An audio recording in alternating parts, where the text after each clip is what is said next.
वालेकुम दोस्तों। आज का टॉपिक है हमारा कि कैसे पब्लिक ट्रांसपोर्ट का जो वायलेशन होता है उसको किस तरह से आप लोग रिपोर्ट कर सकते हैं। जैसे भरी हुई बस, भरी हुई रिक्शा, ओवरटेक कर रहे डेंजरसली या टिकटलेस पैसेंजर। तो आज हम बात करेंगे एक बहुत कॉमन और इम्पॉर्टेंट इशू के बारे में, पब्लिक ट्रांसपोर्ट का वायलेशन। बस हो, टैक्सी हो, मेट्रो हो, ऑटो हो, अगर रूल्स फॉलो नहीं होते तो कभी कभी उससे एक्सीडेंट, डिले और हैरेसमेंट भी हो सकता है। तो लेकिन आप जानते हैं कि आप भी अथॉरिटीज़ को रिपोर्ट कर सकते हैं। तो आज मैं आपको स्टेप बाय स्टेप बताने वाला हूँ। तो पब्लिक ट्रांसपोर्ट वायलेशन काफ़ी तरह के होते हैं। एक तो बहुत ज़्यादा स्पीड करके, रैश ड्राइविंग, ओवरलोडिंग, बराबर भाड़ा चार्ज नहीं करना, फेयर चीटिंग, टिकटलेस ट्रैवल या हैरेसमेंट जो ड्राइवर्स या कंडक्टर कर सकते हैं। ये सिर्फ आपको तकलीफ़ नहीं देता बल्कि आपकी ज़िंदगी के लिए भी थ्रेटनिंग हो सकता है, डर हो सकता है। तो कंप्लेन करना ही काफ़ी नहीं, सही अथॉरिटी और सही तरीके से करना होता है। तो जैसे पहली चीज़, रिस्पॉन्सिबल अथॉरिटी कौन है, कौन जिम्मेदार है। हर ट्रांसपोर्ट टाइप के रिस्पॉन्सिबल अथॉरिटी अलग है। जैसे स्टेट ट्रांसपोर्ट अथॉरिटी आरटीओ जो है ओवर स्पीडिंग, रैश ड्राइविंग और ओवरलोडिंग के लिए कर सकते हैं। और स्टेट ट्रांसपोर्ट अथॉरिटी को metro rail authorities metro rules violation के लिए।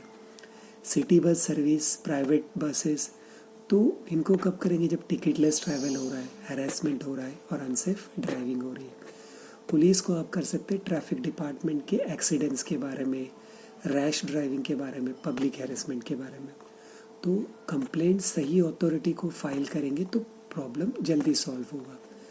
तो इससे पहले आपको दूसरा स्टेप याद रखना है पहले से कि कंप्लेंट फाइल करने से पहले सब प्रूफ रेडी रखो। बस हो गया, व्हीकल नंबर हो गया, गाड़ी का नंबर हो गया, टाइम डेट हो गया, कौन से रूट पे था, कौन सा लोकेशन था, फ़ोटो और शॉर्ट वीडियो क्लिप हमेशा सेफ डिस्टेंस से आप निकाल के रखो। टिकट और रिसिप्ट अगर आपके पास है वो भी रखो।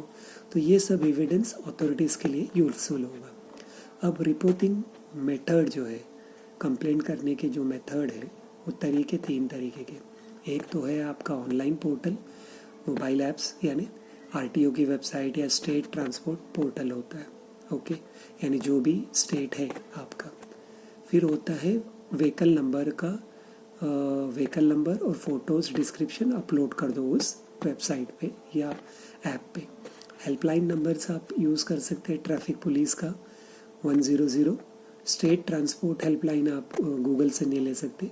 इन पर्सन कंप्लेंट भी कर सकते हैं आरटीओ ऑफिस में जाके खुद या ट्रांसपोर्ट अथॉरिटी के पास। तो एविडेंस और कंप्लेंट लेटर लेके जाओ। ऑनलाइन कंप्लेंट और ऐप से कंप्लेंट ट्रैकेबल और डॉक्यूमेंटेड होती है। दूसरी चीज़ होती है कि फॉलोअप करो। कंप्लेंट सबमिट करने के बाद फॉलोअप करना इम्पॉर्टेंट है। Complaint ID, reference number save करो। 2-3 दिन बाद पोर्टल या हेल्पलाइन चेक करो। अगर सॉल्व नहीं होता तो फिर हायर अथॉरिटी को आगे बढ़ाओ या आरटीआई के ज़रिए बात आगे बढ़ाओ, ओके। मगर वो सारी चीज़ें देखो, वो प्रोग्रेस में है, काम में है, सारी चीज़ें वो कंप्लेंट का। अब कुछ सेफ्टी जो डूज एंड डोंट्स आपको याद रखना है। कभी भी ड्राइवर के साथ में डायरेक्ट भिड़े नहीं। एविडेंस सेफ डिस्टेंस रिकॉर्ड करें। हेल्पलाइन और ऐप्स यूज़ करना सेफ है। और एक याद रखना, सेफ्टी पहले, कंप्लेन बाद में। तो सेफ्टी के साथ में काम करें। तो दोस्तों, अगर आप पब्लिक ट्रांसपोर्ट में रूल वायलेशन देके सिर्फ कंप्लेन मत सोचो, सही तरीके और फॉलोअप भी इम्पोर्टेंट है। अगर ये वीडियो आपको हेल्पफुल लगा, लाइक करो, शेयर करो और सब्सक्राइब करो। और कमेंट्स में बताओ आपके एरिया में सबसे कॉमन पब्लिक ट्रांसपोर्ट प्रॉब्लम क्या है।